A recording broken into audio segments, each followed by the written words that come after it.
বিসমিল্লাহির রহমানির রহিম।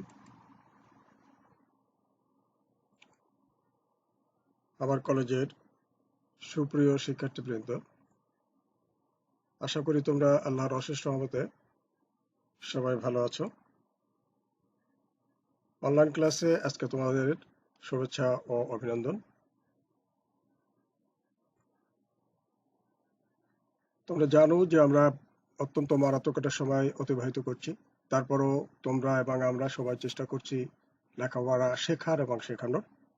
তো অবশ্যই তোমরা চেষ্টা করবে আমাদের ক্লাসগুলো ফলো করার জন্য।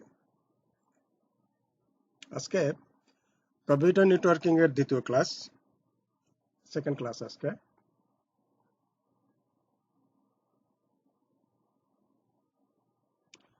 আজকে যা যা শিখবে তোমরা, ল্যান ও ম্যান, ল্যান ও ওয়ান এর পার্থক্য জানতে পারবে। তোমরা জানো যে আমরা গত ক্লাসে চমৎকার একটা ক্লাস করেছি, যেখানে কম্পিউটার নেটওয়ার্কের গুরুত্বপূর্ণ অর্থাৎ যেটা ল্যান, ম্যান, ওয়ান, এই যে তিনটা খুবই গুরুত্বপূর্ণ নেটওয়ার্ক, তার সাথে প্যান যুক্ত হয়েছে, তার সাথে বর্তমানে এখন সে ক্যান যুক্ত হয়েছে, তো ক্যাম্পাস এরিয়া নেটওয়ার্ক। তো এগুলো নিয়ে কিন্তু আমরা আলোচনা করেছি গত ক্লাসে। তো সেখানে ওই ল্যান ম্যান এবং ল্যান ওয়ান এর পার্থক্যটা কিন্তু সেখানে আলোচনা করা সম্ভব হয়নি। তো আজকের ক্লাসে সেটা আমরা আলোচনা করব। তারপরে client server, peer to peer, hybrid network সম্পর্কে তোমরা জানতে পারবে। আর একটা হলো এই যে নেটওয়ার্কিং করার জন্য যে যন্ত্রপাতি দরকার, অর্থাৎ নেটওয়ার্ক স্থাপনের প্রয়োজনীয় যন্ত্রপাতি, মডেম, হাব, সুইচ, রাউটার, তারপরে ব্রিজ, এরকম অনেক আমাদের যন্ত্রপাতি সেখানে কিন্তু প্রয়োজন হয়। সেগুলো আমরা ধারাবাহিকভাবে আলোচনা করব। আজকের ক্লাসে তোমরা মডেম, হাব এবং সুইচ সম্পর্কে জানতে পারবে। তো আজকে যথেষ্ট গুরুত্বপূর্ণ ক্লাস। আমরা সবচেয়ে বড় কথা হলো যে এখানে আমরা এই যে যন্ত্রপাতিগুলো আমাদের খুবই জানা দরকার, চেনা দরকার, যেগুলো ব্যবহার করা হয় এই নেটওয়ার্কিং এর জন্য, সেগুলো আমরা দেখব এবং জানবো। তো বলছিলাম তোমাদের, আমাদের গত ক্লাসের যে ল্যান, ম্যান, ওয়ান এর যে পার্থক্য, আমরা সেটা একটু দেখে নেই। ল্যান ও ম্যান এর পার্থক্য, এর পুরো অর্থ হলো লোকাল এরিয়া নেটওয়ার্ক, আর ম্যানের পুরো অর্থ হলো মেট্রোপলিটন এরিয়া নেটওয়ার্ক। তোমাদের আমি বলেছিলাম গত ক্লাসে যে লোকাল এরিয়া নেটওয়ার্ক কিন্তু অল্প জায়গার মধ্যে, আর সেটা হলো যে পাশাপাশি বিল্ডিং, একই ক্যাম্পাসের মধ্যে বিল্ডিং এর মধ্যে যে নেটওয়ার্কিং করা হয়, তার যুক্ত তার বিহীন দুটোই সম্ভব, সেটা হলো ল্যান। আর ম্যান হলো মেট্রোপলিটন এরিয়া নেটওয়ার্ক। এটা হলো একটি শহর ভিত্তিক, একটা এলাকা, বড় একটা এলাকা বা একটা শহর ভিত্তিক, শহরের বিভিন্ন জায়গায় যে কোনো সংস্থার বিভিন্ন জায়গায় তাদের অফিস থাকে, সেই অফিসে যে কম্পিউটারগুলো থাকে আলাদা আলাদা অফিসে, সেগুলোর মধ্যে যদি নেটওয়ার্কিং করা হয়, সেটা হলো ম্যান। এর পূর্ণরূপ হলো লোকাল এরিয়া নেটওয়ার্ক এবং মেট্রোপলিটন এরিয়া নেটওয়ার্ক। 2 নম্বর, এই ক্ষেত্রে সাধারণত একটি নির্দিষ্ট ভবন বা ক্যাম্পাসে একদল কম্পিউটার নেটওয়ার্কভুক্ত হয়, যেটা আমি একটু আগে বললাম যে ল্যান হলো একটা ভবন অথবা পাশাপাশি ভবনের মধ্যে নেটওয়ার্কিং করা। আর ম্যান হলো কতগুলো ল্যানের সমন্বয়, যা একটি পুরো শহর বা বড় আকারের কোনো এলাকাব্যাপী। এটা হলো বড় একটা এলাকা বা একটা শহরব্যাপী, যদি সেখানে কতগুলো ল্যান থাকে, ল্যানের সাথে ল্যান যুক্ত হয়ে ম্যান তৈরি হয়।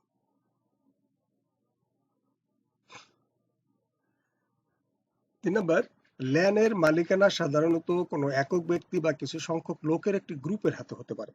অর্থাৎ ল্যান্ড সাধারণত একজন মালিকের হতে পারে বা কিছু মালিকের, কিছু লোকের হতে পারে। আর ম্যানের মালিকানা সাধারণত কোনো অর্গানাইজেশনের হয়ে থাকে, অর্থাৎ একটা প্রতিষ্ঠানের, বড় একটা প্রতিষ্ঠান, অর্গানাইজেশন। আর ল্যান্ড হলো একজন ব্যক্তি। একজন ব্যক্তি কেন, আমাদের ছোট একটা প্রতিষ্ঠানও হতে পারে। সাপোজ আমাদের কলেজে যে ল্যাব আছে, এই ল্যাবের যে ল্যাপটপ গুলো আছে, আমাদের তো কম্পিউটারও ছিল, অনেকগুলো কম্পিউটারই ছিল, সেগুলো আস্তে আস্তে সবগুলো প্রায় অকেজ হয়ে গেছে। তো আমরা ফার্স্ট ল্যান্ড কিন্তু পেয়েছিলাম, ফার্স্ট 5টা কম্পিউটার পেয়েছিলাম। তখন আমাদের ল্যান্ড করার জন্য লোকাল এরিয়া নেটওয়ার্কের জন্য তার দিয়েছিল। আমরা সব কম্পিউটার গুলোর ভিতরে আমরা ল্যান্ড করেছিলাম। ল্যান্ড করে একটা কম্পিউটার থেকে আরেক কম্পিউটারে আমরা ডেটা ট্রান্সফার করেছি। এক কম্পিউটারে বসে আরেক কম্পিউটারের অনেক কিছু আমরা দেখেছি। এগুলা কিন্তু একটা প্রতিষ্ঠানের হতে পারে। এখনো আমাদের ল্যাপটপ গুলো আমরা ল্যান্ড করতে পারি, ল্যান্ড করাই আছে, দেখবা ওই ডান পাশে ওয়ালের সাথে দেখবা ওইখানে ইয়ে করা আছে, ল্যান্ড করাই আছে, আমরা ল্যান্ড সেখানে ব্যবহার করতে পারি। 4 নাম্বার, ল্যানের গতি কম, আর ল্যানের চাইতে ম্যানের গতি দ্রুত, মানে বেশি গতি। ল্যান আর ওয়ানের মধ্যে আমাদের কি পার্থক্যটা আমরা একটু দেখি। ল্যানের ক্ষেত্রে বিভিন্ন ডিভাইসের মধ্যে সর্বোচ্চ দূরত্বের একটি নির্দিষ্ট সীমা থাকে। আর ওয়ান হচ্ছে কতগুলো ল্যানের বৃহত্তম নেটওয়ার্ক যারা বিভিন্ন ভৌগোলিক দূরত্বে অবস্থিত বিধায় দূরত্বের কোনো সীমা থাকে না। ল্যান একটা নির্দিষ্ট দূরত্বের মতো অল্প জায়গার মধ্যে। এটা তোমরা তো জানছো যে একটা ক্যাম্পাসের মধ্যে একটা ভবন, পাশাপাশি ভবন, এইরকম ল্যান এক ল্যানের সাথে আর এক ল্যান, আবার ল্যান, আর আবার ল্যান, এরকম করতে করতে করতে করতে যদি সারা দেশের মধ্যে বিস্তৃত হতে পারে, তারপরে পাশের একটা দেশে চলে যেতে পারে, তারপরে এক দেশ থেকে আর এক দেশ, দ্যাট মিনস সারা পৃথিবী ব্যাপী এটা হতে পারে। এটা হলো ওয়ান। বাসা বা অফিসে হাব বা সুইচের মাধ্যমে সংযুক্ত একাধিক কম্পিউটার ল্যানের প্রকৃষ্ট উদাহরণ। একটা বাসা বা একটা অফিসে, সাপোজ আমাদের অফিসের কথাই বলি, আমাদের কলেজের কথাই বলি, আমাদের যে ল্যাব আছে, আবার ল্যাব আছে, আবার নিচে অফিসে কম্পিউটার আছে, এগুলোর মধ্যে আমরা তারের মাধ্যমে কিন্তু আমরা এখানে ল্যান তৈরি করতে পারি। আর ওয়ানের উদাহরণ হচ্ছে ইন্টারনেট।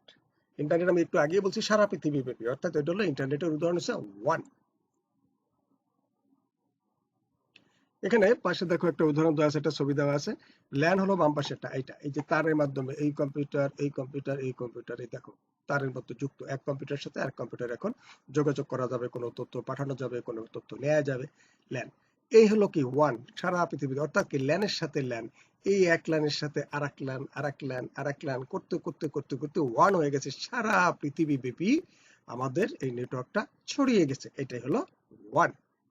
আশা করি তোমরা বুঝতে পেরেছো।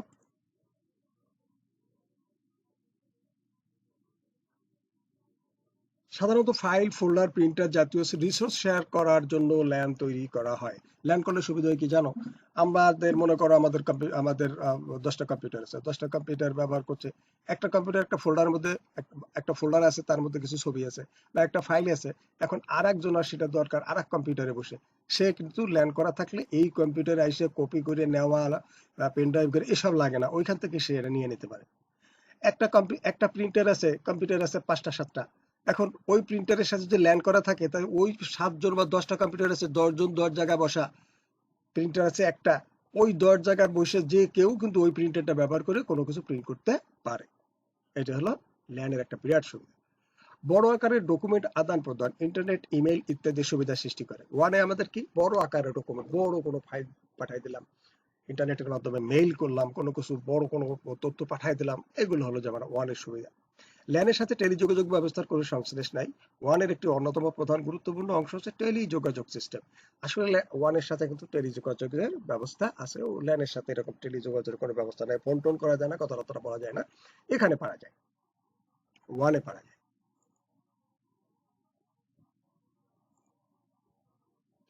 আমরা এখন যে জিনিসটা দেখবো, নিয়ন্ত্রণ কাঠামো এবং সার্ভিস প্রদানের ধরনের ভিত্তিতে নেটওয়ার্কের প্রকারভেদ। নিয়ন্ত্রণ কাঠামো এবং সার্ভিস প্রদানের ধরনের উপর ভিত্তি করে নেটওয়ার্কের প্রধান প্রধানত 3 ভাগ করা যায়। মূলত এটা কিন্তু ল্যানকে 3 ভাগ করা হয়, বুঝতে পেরেছো? তাহলে এর 3টা ভাগ, একটা হলো client server network, peer to peer network, আর মিশ্র বা হাইব্রিড নেটওয়ার্ক। 3টা নেটওয়ার্ক। এই 3টা নেটওয়ার্ক দেখো, ফার্স্ট এখন ক্লায়েন্ট সার্ভার নেটওয়ার্ক, এটার পাশে দেখো, এখানে দেখো এই যে আছে, এই দেখো সার্ভার, এই সার্ভারের সাথে দেখো এই কম্পিউটার গুলো সব এই যুক্ত, এখানে একটা প্রিন্টার যুক্ত আছে, এইগুলোর সাথে এই সার্ভারকে ব্যবহার করে সে এই কম্পিউটার টু এই কম্পিউটার বিভিন্ন জায়গায় কিন্তু সে যোগাযোগ করতে পারে। আচ্ছা দেখি তাহলে ক্লায়েন্ট সার্ভারটা কি। এক বা একাধিক ডেডিকেটেড সার্ভারের সমন্বয়ে এক ধরনের নেটওয়ার্ক গঠিত হয়। এই ডেডিকেটেড সার্ভার ক্লায়েন্ট পিসির জন্য প্রয়োজনীয় সার্ভিস প্রদান করে। সার্ভিস সমূহ হলো file, print, message, database, application ইত্যাদি। অর্থাৎ এখানে এই কম্পিউটারগুলো এই সার্ভারের মাধ্যমে বিভিন্নভাবে এখানে ফাইল বা রিসোর্স বা যন্ত্র এখানে শেয়ার করতে পারে।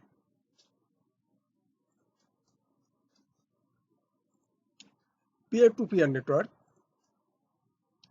দেখো, পিয়ার টু পিয়ার এখানে দেখো, এ প্রকারের নেটওয়ার্কে প্রতিটি পিসি রিসোর্স শেয়ারিং এর ক্ষেত্রে সমান ভূমিকা পালন করে থাকে। এখানে কোনো ডেডিকেটেড সার্ভার থাকে না। প্রতিটি পিসি তার ডেটার নিরাপত্তা বিধানে নিজেই দায়ী থাকে। পিসি ব্যবহারকারীর ফাইল বা ডেটা নেটওয়ার্কে অন্যান্যদের ব্যবহারের জন্য উন্মুক্ত থাকবে। দেখো এখানে সার্ভার কিন্তু একটা সার্ভারের উপর ভিত্তি করে যে সব কম্পিউটারগুলো চলছে, ব্যাপারটা কিন্তু তা না। এখানে সব আলাদা আলাদা, যার যার কম্পিউটারের নিরাপত্তা তার, সে যে কোনো তথ্য আদান প্রদান করবে তাতে কোনো সমস্যা হবে কি হবে না, তার তথ্য চুরি হবে কি হবে না, সেটা তার ব্যাপার। সে তার নিরাপত্তা তার করতে হবে, তার তার নিরাপত্তা তার নিজের দিতে হবে। এখানে প্রিন্টার ব্যবহার করতে পারছে, হ্যাঁ এগুলো করা যাচ্ছে সব এই নেটওয়ার্কের মাধ্যমে, কিন্তু এখানে আলাদা ওই যে সবার জন্য আলাদা যে একটা সার্ভার ব্যাপারটা কিন্তু তার ওরকম। হাইব্রিড নেটওয়ার্ক, হাইব্রিড নেটওয়ার্ক তো বুঝোই, বেশ কয়েকটা নেটওয়ার্ক নিয়ে যে নেটওয়ার্কটা হয়, যেমন ধরো এটা এইটা দেখো, এই যে এটা এটা হলো ট্রি ট্রি ট্রি স্ট্রাকচার বলে এটাকে। এটা হলো কি বলে আর রিং টপোলজি। তারপরে যে এটা হলো স্ট্রাট টপোলজি, এরকম এগুলো নিয়ে তৈরি হয় কি হাইব্রিড নেটওয়ার্ক। যাক আমরা দেখি এখানে মিশ্র বা হাইব্রিড নেটওয়ার্ক মূলত ক্লায়েন্ট সার্ভার ও পিয়ার টু পিয়ার নেটওয়ার্কের একটি সমন্বয় গঠিত নেটওয়ার্ক। এই নেটওয়ার্কের মধ্যে থাকে ক্লায়েন্ট সার্ভার থাকে, তারপর পিয়ার টু পিয়ার থাকে, সব মিলাইয়া কি হয় একটি হাইব্রিড নেটওয়ার্ক। হাইব্রিড নেটওয়ার্কে ক্লায়েন্ট সার্ভার অংশের প্রাধান্য থাকে, তবে স্বল্প পরিসরে পিয়ার টু পিয়ার নেটওয়ার্কের অংশ জোড়া দেয়া হয়ে থাকে। এ প্রক্রিয়ায় কম্পিউটার বা নোডগুলোকে সরাসরি কেন্দ্রীয় কম্পিউটারের সঙ্গে যুক্ত না করে বিশেষ স্থানে স্থাপন করা হয় ও তারপর গতিশীল সংযোগ পথ দ্বারা সংযুক্ত করা হয়।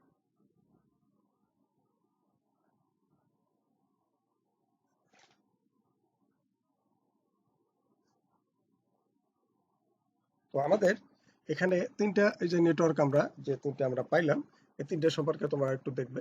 মূলত আমাদের যেটা বিশেষ প্রয়োজন সেগুলো পিছনে আমরা আলোচনা করছি, সামনেও পাবে।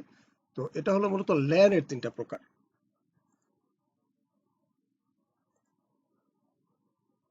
এবার আমরা নেটওয়ার্কিং এর মৌলিক উপাদান, নেটওয়ার্ক স্থাপনের প্রয়োজনীয় যন্ত্রপাতি। অত্যন্ত গুরুত্বপূর্ণ বেশ কিছু যন্ত্রপাতি আমাদের কিন্তু আছে, যেগুলো আমরা হয়তো সবসময় একসাথে সবগুলো আমরা দেখতে পাবো না, কারণ যখন যেটা ব্যবহার করবো সেটা। তো তারপর আমরা আমাদের বইতে আছে, আমরা এখানে সবকিছু পেয়ে যাব, সবই দেখতে পাবো। তাহলে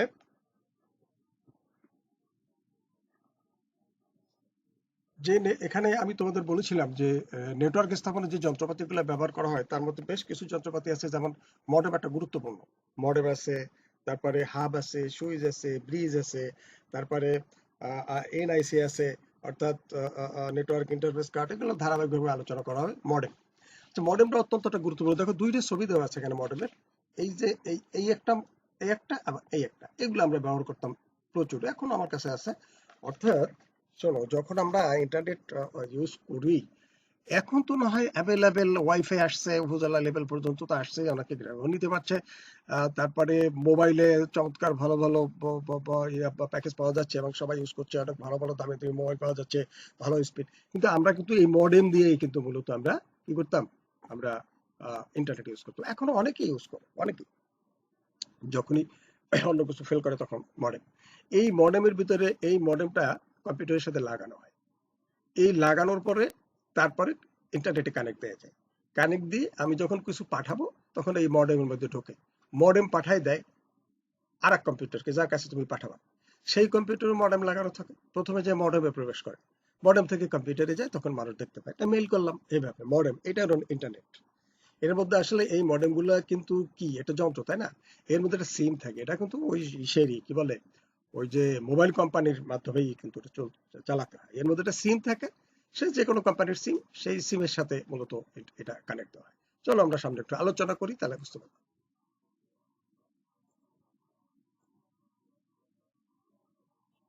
মডেম হচ্ছে একটি নেটওয়ার্ক ডিভাইস যা মডুলেশন ও ডিমডুলেশনের মাধ্যমে এক কম্পিউটারের তথ্যকে অন্য কম্পিউটারের টেলিফোন লাইনের সাহায্যে পৌঁছে যায়, অথবা সিমের টেলিফোন লাইন ছাড়াও কিন্তু পৌঁছে দেয়। আচ্ছা, মডুলেশন শব্দের মো এবং ডিমডুলেশন শব্দের ডেম নিয়ে হয়েছে মডেম। মডুলেশন আর ডিমডুলেশন, মডুলেশনের মো, ডিমডুলেশনের ডেম। এই যে দেখো, এই যে ডিইএম, এই ডেম, আর এই যে এম ও, এটা হচ্ছে মডেম। মডেম শব্দটি গঠিত হয়েছে যখন কম্পিউটার হতে ইনফরমেশন মডেমে যায়, তখন এটি ডিজিটাল সিগন্যালকে অ্যানালগ সিগন্যালে রূপান্তরিত করে। আর যখন রূপান্তরিত অ্যানালগ সিগন্যাল অপর প্রান্তে অন্য কম্পিউটার যুক্ত মডেমে পৌঁছে, তখন তা কম্পিউটারের বোধগম্য ডিজিটাল সিগন্যালে রূপান্তর করে। মডেম ডিজিটাল সংকেতকে অ্যানালগ সংকেতে রূপান্তর করে এবং একে মডুলেশন বলা হয়। আবার মডেম অ্যানালগ সংকেতকে ডিজিটাল সংকেতে রূপান্তর করে, একে ডিমডুলেশন বলে। এখন শোনো, মডেম মূলত কি করে, মডুলেশন আর ডিমডুলেশন। মডুলেশন কি, মডেমে যখন কোনো তথ্য ঢোকে, তথ্য কেমনে ঢোকে, কম্পিউটার দিয়ে ঢোকে না, কম্পিউটারে তুমি একটা মেইল করবা, সে তুমি তো টাইপ করছো কম্পিউটার, টাইপ করার পরে তুমি যখন ওইটা সেন্ড করতেছো তখন ও মডেমে প্রবেশ করে। তুমি যখন যখন মডেমে প্রবেশ করে যা প্রবেশ করে ওটা কিন্তু ডিজিটাল। অর্থাৎ কম্পিউটারে আমরা যেটা তৈরি করেছি, সেই লেখা হোক, ছবি হোক, যাই হোক, ওটা কিন্তু ডিজিটাল। এই ডিজিটাল সিগন্যালটা ঢোকে কোথায়? মডেমে। মডেমে ঢোকার পরে মডেম ওইটাকে অ্যানালগ সিগন্যাল তৈরি করে। ওই অ্যানালগ সিগন্যাল তৈরি করা মানেই হলো মডুলেশন। ওই অ্যানালগ সিগন্যাল তৈরি করে ও পাঠিয়ে দেয়। পাঠিয়ে দেওয়ার পরে যার কাছে পাঠানো হয়েছে তার কম্পিউটারের মডেমে প্রবেশ করে। ওই মডেমে যখন প্রবেশ করে ওই মডেম তখন ওইটাকে আবার ডিজিটাল তৈরি করে। কারণ ডিজিটাল না হলে তো মানুষ বুঝবে না, অ্যানালগ তো মানুষ পড়তে পারবে না, ডিজিটাল ছাড়া তো বুঝতে পারবে না। এই জন্য ও আবার ওইটাকে কি করে? ডিজিটাল করে, অর্থাৎ ওইটাকে ডিমডুলেশন করে। তাহলে এই যে দুইবার, প্রথম যখন মডেমে ঢুকলো তখন করলো মডুলেশন, অর্থাৎ অ্যানালগ বানালো। তারপর আবার সেই অ্যানালগ সিগন্যাল তারের মাধ্যমে যাক, তারবিহীন অবস্থায় যাক, গিয়ে কি করলো? আবার মডেমে ঢুকছে। ওই যেখানে পাঠাইছে সেই কম্পিউটারের, ওই ব্যক্তির কম্পিউটারে মডেমে প্রবেশ করছে। ওই মডেম কি করলো? ওইটাকে ডিমডুলেশন করলো। ডিমডুলেশন করার পরে ওইটা কি হলো? তখন ডিজিটাল হয়ে গেল, তখন মানুষ পড়তে পারবে। এই জন্য ও কাজ করে দুইটা, একবার মডুলেশন আর একবার ডিমডুলেশন। এই দুইটা মিলে নামটা দেওয়া হয়েছে মডেম। তাহলে তুমি একটা জিনিস এখন দেখো, চিন্তা করে দেখো, আবার একটু বোঝো, আমি সংক্ষেপে বলি যে আমরা মনে করো তুমি একটা কিছু পাঠাবা কোথাও, স্ক্যান করছো, বা একটা ছবি তুলছো, মোবাইল দিয়ে ছবি তুলছো, ওই ছবিটা তোমার ওই একটা কারো কাছে পাঠাই দিতে হবে। সাপোজ তোমার এক রিলেটিভ বিদেশে থাকে, তার পাঠাতে হবে, কি বলে, তার ওই যে পাসপোর্টের কপি পাঠাতে হবে। আর পাসপোর্ট তুমি তো স্ক্যান করে নিয়ে আসছো, ওইটাকে তুমি কি করছো? ওই মডেম লাগাইয়া, ইন্টারনেট কানেক্ট দিয়া, তুমি তোমার ওই কানাডায় থাকে তোমার রিলেটিভ, তুমি এখান থেকে তার অ্যাড্রেস লিখে টিকে তুমি সেন্ড করতেছো।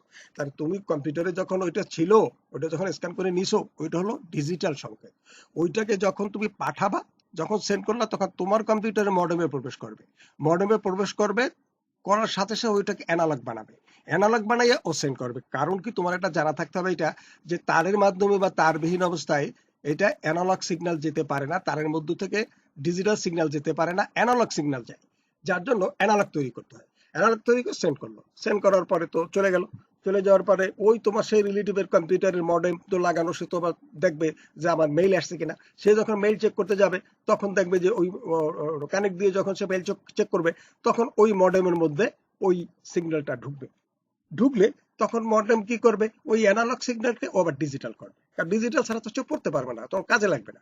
ডিজিটাল করলে ব্যাস কম্পিউটারে প্রবেশ করবে, কম্পিউটার সে ব্যবহার করতে পারবে। মডেম অত্যন্ত গুরুত্বপূর্ণ এই কাজটা কিন্তু করে। তো আমরা এই মডেম সরাসরি ব্যবহার করতাম। তো এখন তাহলে তোমরা মডেম সম্পর্কে বুঝতে পারলে, মডেমের ব্যাপারটা।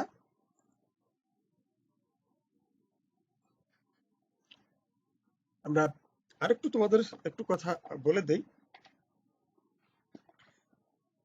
তাহলে আমাদের মডেম তাহলে কি করে? মডুলেশন আর ডিমডুলেশন করে মডেম। মডেম আবার কিন্তু দুই প্রকার আছে, যদিও আমরা বেশিরভাগ ব্যবহার করি যেটা, সেটা তো আমাদের দেখালাম ছবিতে। দুই প্রকার মডেম কিন্তু আছে, একটা হচ্ছে ইন্টারনাল মডেম আর একটা হচ্ছে এক্সটার্নাল মডেম। আমরা যেটা দেখছি একটু আগে, যে ছবিটা তোমরা দেখলা, সেটা হলো এক্সটার্নাল মডেম, অর্থাৎ ওটা বাইরের থেকে কম্পিউটারে লাগানো হয়। আর একটা হচ্ছে ইন্টারনাল মডেম, যেটা কম্পিউটারে মাদারবোর্ডের সাথে লাগানো থাকে। এরকম ব্যবস্থা কিন্তু আছে, তাদের বাইরের থেকে কিছু লাগানো টাগানো লাগে না। এটা হলো ইন্টারনাল মডেম। আর যেটা আমরা একটু আগে দেখলাম, ওটা হলো এক্সটার্নাল মডেম। তাহলে মডেমের ব্যবহার একটু আমরা এখানে একটু দেখে নেই। Modem telephone line, coaxial cable, fibre optic ইত্যাদির মাধ্যমে ডেটা আদান প্রদান করে।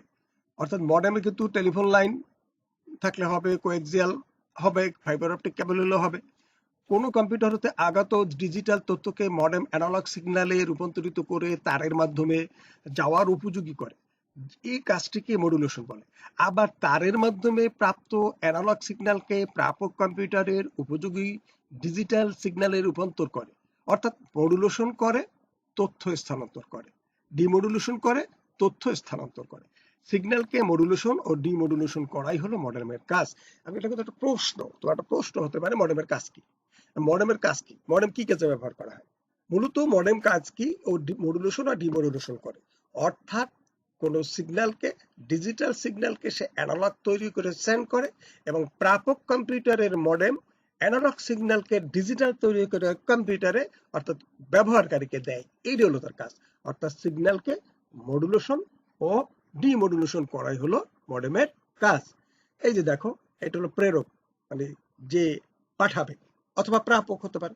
কারণ আরেকজন পাঠাইলে, এই মডেম যদি আরেকজন পাঠায় তাহলে এটা প্রাপক হবে না। আর এই মডেম যখন পাঠাবে তখন কি হবে? প্রেরক। এ কি পাঠাচ্ছে? Digital signal. এই যে ডিজিটাল সিগন্যাল, এলে প্রেরক পাঠাচ্ছে। এটা কম্পিউটার, মনে করে যে কম্পিউটার সে পাঠাচ্ছে এই ডিজিটাল সিগন্যালের এই হলো চিত্র এই। আর অ্যানালগ হলো এরকম, এই যে দেখো, এই যে এটা এরকম। আর ডিজিটাল হলো, এটা হলো ডিজিটাল। এই ডিজিটাল মানুষ পড়তে পারে, অ্যানালগ মানুষ পড়তে পারে না। যাই হোক, এখন এই হলো কম্পিউটার, প্রেরক কম্পিউটার ইনি পাঠালেন। পাঠানোর পরে কোথায় ঢুকলো? মডেমে ঢুকলো। মডেম কি করলো? এটাকে সে অ্যানালগ তৈরি করে এই যে মিডিয়া টেলিফোনের মাধ্যমে, অর্থাৎ এই লাইনের মাধ্যমে, তারের মাধ্যমে এই মডেম অ্যানালগ সিগন্যাল পাঠিয়ে দিল। আবার ঢুকলো কোথায়? মডেমের মধ্যে। মডেম কি করলো? ওই প্রাপকের কাছে, এই প্রাপক কম্পিউটারে এর সাথে যে মডেমটা লাগানো আছে এই মডেমে ঢুকে কি করলো? সে ডিজিটাল বানাই দিল। ডিজিটাল হয়ে তারপরে কিন্তু প্রাপকের কম্পিউটারে প্রবেশ করলো, তখন কিন্তু সে পড়তে পারবে। একটা জিনিস বোঝো, তোমার একটা ছবি কোথাও পাঠাবা, এই ছবিটাও কিন্তু ডিজিটাল থাকে। এই ডিজিটালটা কিন্তু সে অ্যানালগ করে। ওই অ্যানালগ অবস্থা যদি পৌঁছে, তোমার ছবি সে চিনতেও পারবে না। হিজিবিজি কতগুলো ফোটা কতগুলো পিক্সেল দেখা যাবে, ছবি কিন্তু আর স্পষ্ট দেখা যাবে না যদি ওইটাকে ডিজিটাল তৈরি করা না হয়। তাহলে এই কম্পিউটার প্রেরক মডেম কি করে? অ্যানালগ করে পাঠায় দেয়। প্রাপক মডেল কি করে? ডিজিটাল করে কম্পিউটারে দেয়। আবার এ যদি পাঠায়, এ আবার অ্যানালগ করে এদিকে পাঠাই দেবে, এখানে ডিজিটাল হয়ে ঢুকবে। ব্যাপারটা তাহলে তোমরা এখন বুঝতে পেরেছো? যে কোনো কথা বললাম হাব। এবার হাব সম্পর্কে একটু আলোচনা করি। দেখো এখানে হাব আছে, দেখো এই যে ওখানে হাব আসলে চিত্র দেখে নাও। দেখো এই যে কতগুলো দেখছো, এই যে সকেটে, এর মধ্যে কিন্তু তারের মাথা ঢুকানো হয়। আমি একটু সংক্ষেপে বলি, পরে ওই পাশে আলোচনা করব। এই তারের, এই দেখো এই যে এই তার লাগানো আছে, এইগুলো কম্পিউটার, একটা কম্পিউটার, এই কম্পিউটারের সাথে এখান থেকে একটা তার গিয়ে এখানে ঢুকছে, এখান থেকে একটা এখানে, এই বুঝতে পারছো? তাহলে কি হবে? এই কম্পিউটার যখন কোনো তথ্য এই কম্পিউটারকে পাঠাবে, যাবে কোথায়? হাবে যে জমা, হাবের থেকে কিন্তু এখানে যোগাযোগ করতে পারবে। ডাইরেক্ট কম্পিউটার টু কম্পিউটার না, হাবের মাধ্যমে।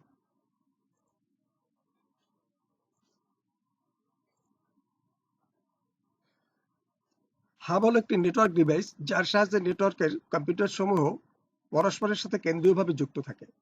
হাব প্রেরক থেকে প্রাপ্ত ডেটা সকল পোর্টে পাঠিয়ে থাকে। একে ল্যান ডিভাইসও বলা হয়। ল্যানের সেগমেন্টগুলো কানেক্ট করার জন্য সাধারণভাবে হাব ব্যবহৃত হয়। হাবের মধ্যে অনেকগুলো পোর্ট থাকে। ডেটা প্যাকেট একটি পোর্টে আসলে এটি অন্য পোর্টে কপি হয়।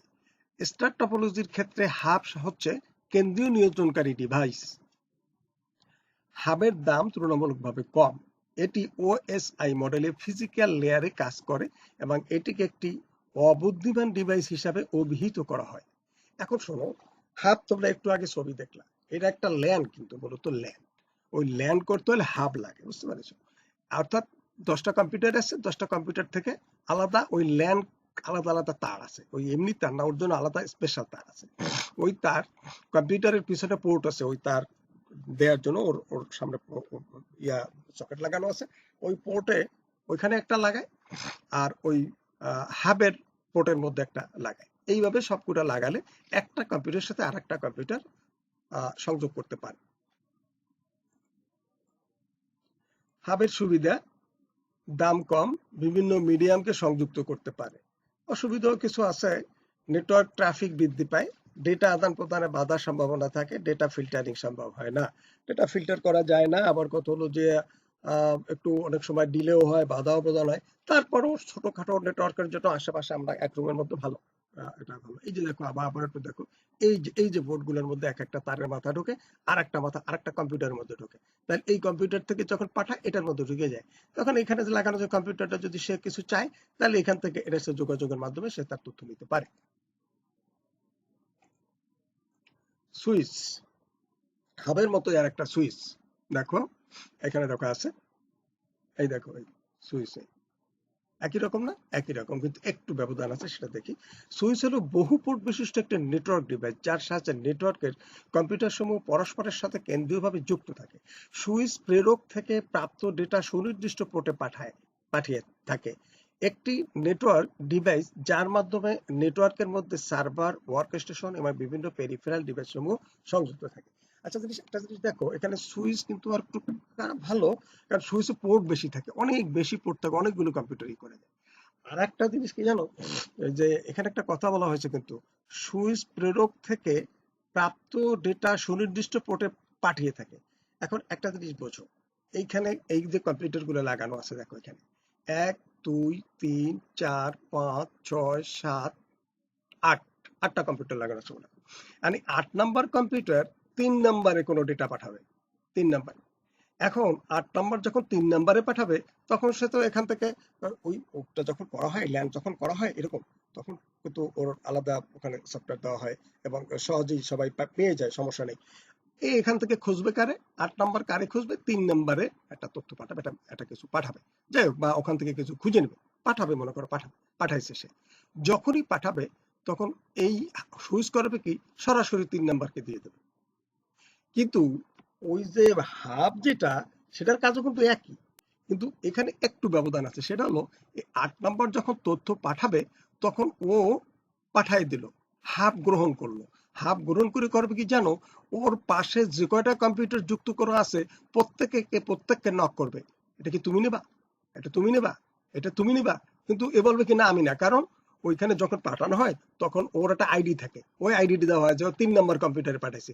এখন এ বলবে যে না, আমি তো 3 না, আমি তো 7, বলে আমি 6, এ নেবে না, কেউ নেবে না, তারপরে গিয়ে 3 নাম্বারে যাবে, তাহলে একটু ডিলে হয় না। আর যদি সুইচ হয়, তাহলে যেমন পোর্ট বেশি, অনেক কম্পিউটারে যেমন যুক্ত করা যায়, তেমন দেখা যাচ্ছে এখান থেকে যখন একটা পাঠাবে, সে যখন 3 নম্বর কম্পিউটারকে ইন্ডিকেট করে পাঠাইছে, তখন সরাসরি 3-এ পাঠাবে, ওই প্রত্যেকের দরজায় দরজায় গিয়ে ও আর নক করবে না।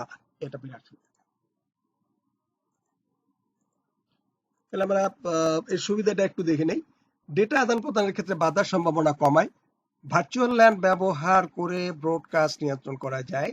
ওই একটু আগে যে আমি বললাম, চমৎকার একটা সিস্টেম, যে বাধার সম্মুখীন হয় না, সরাসরি ওইখানে চলে যায়। আর অসুবিধা হলো, হাবের তুলনায় মূল্য কিছুটা বেশি, ডেটা ফিল্টারিং সম্ভব নয়, কনফিগারেশন তুলনামূলকভাবে জটিল, একটু জটিল তো হবেই, একটু সুবিধা বেশি হলে জটিল একটু হবে, দাম একটু বেশি হবে। তাহলে হাব আর সুইচ কিন্তু কাজ কিন্তু সেম, কিন্তু সুবিধা অসুবিধার মধ্যে একটু একটু বেশি সুবিধা, একটু কম সুবিধা, এরকম।